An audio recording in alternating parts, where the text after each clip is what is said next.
Bismillahirrahmanirrahim. Assalamualaikum warahmatullahi wabarakatuh.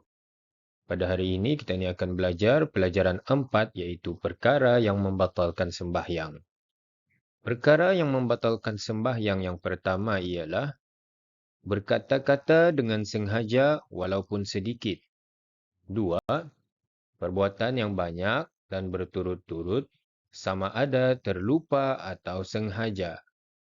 3. Kedatangan hadas kecil atau besar.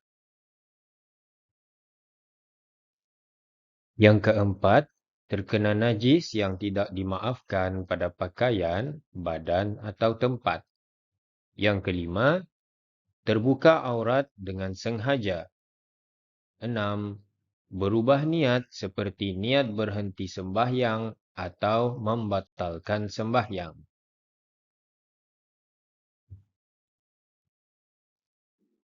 7. Membelakangkan kiblat atau berpaling dada daripada kiblat. 8. Makan atau minum walaupun sedikit. 9. Gelak atau ketawa.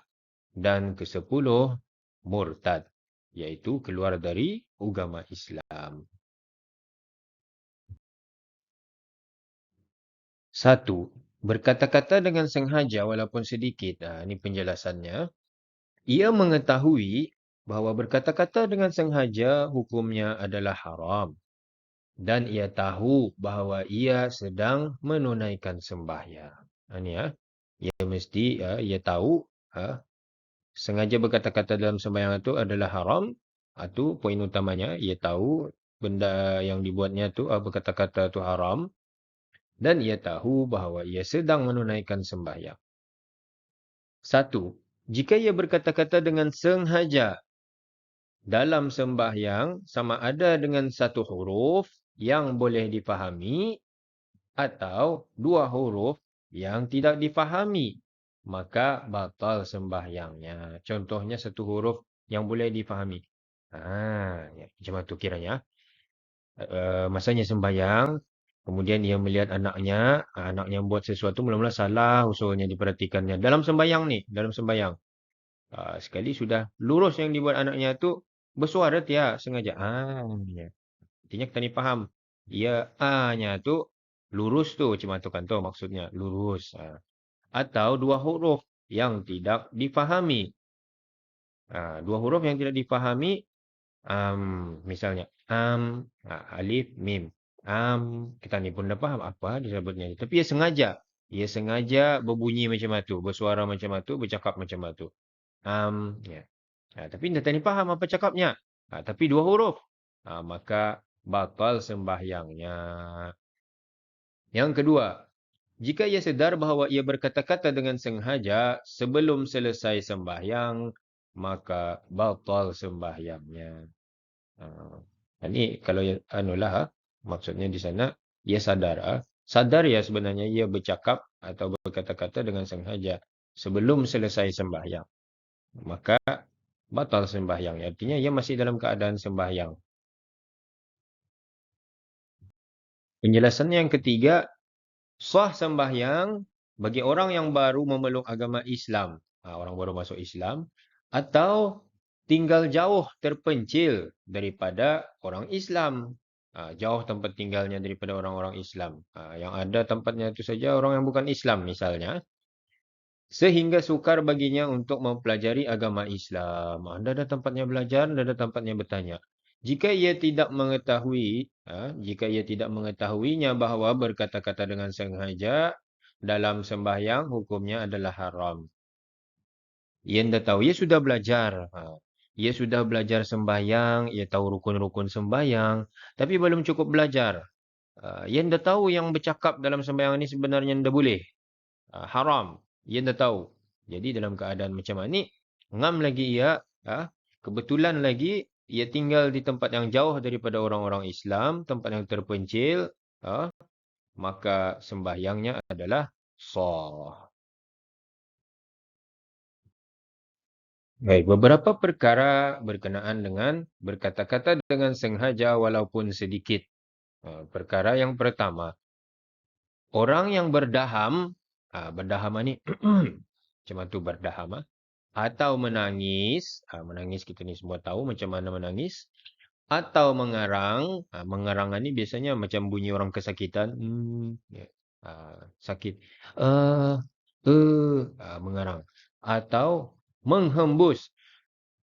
Menghembus dengan mulut atau dengan hidung. Menghembus dengan hidung. Mengeluarkan angin dari hidung.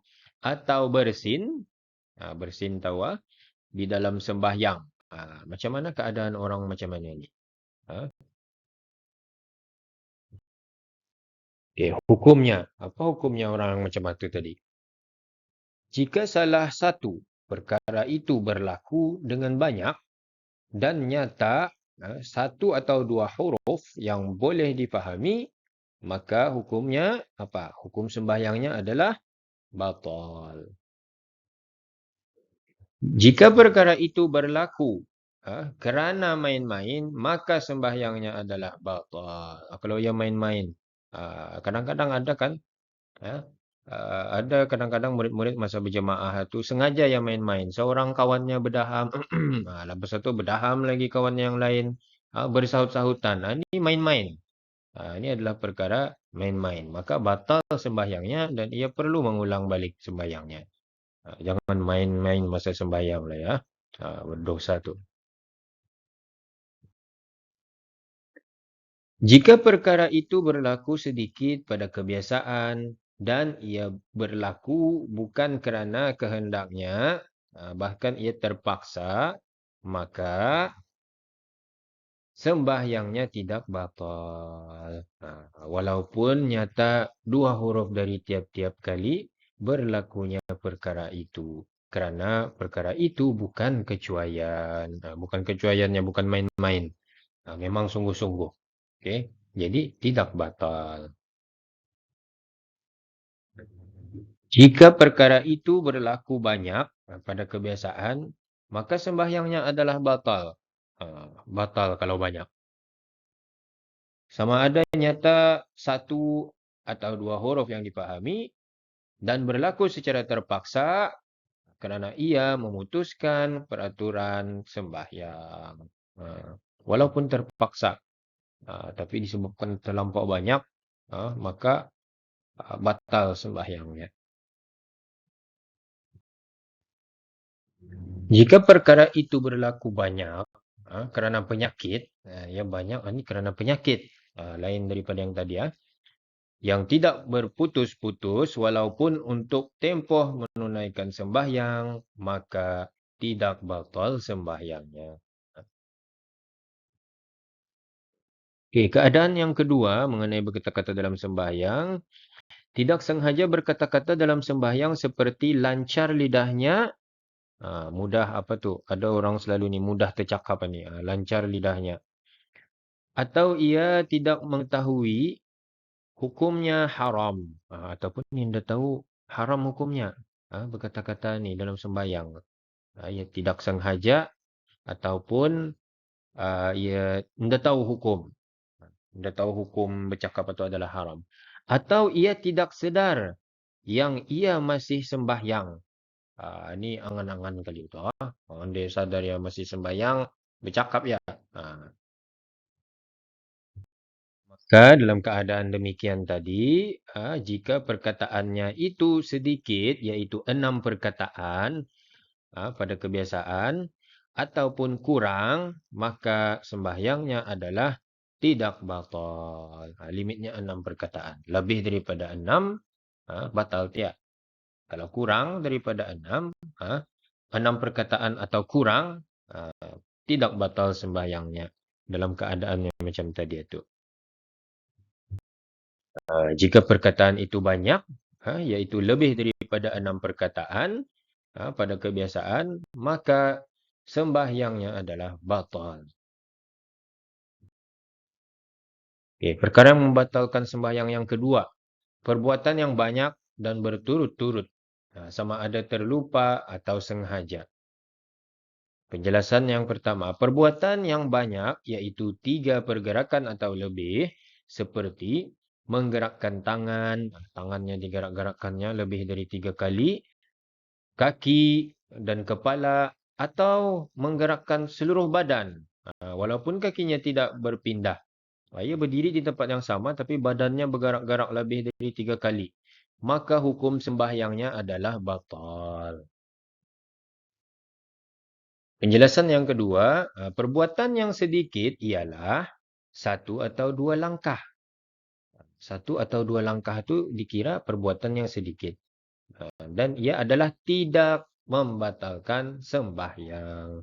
Pasal tadi yang membatalkan sembahyang 3 kali kan? 3 pergerakan atau lebih.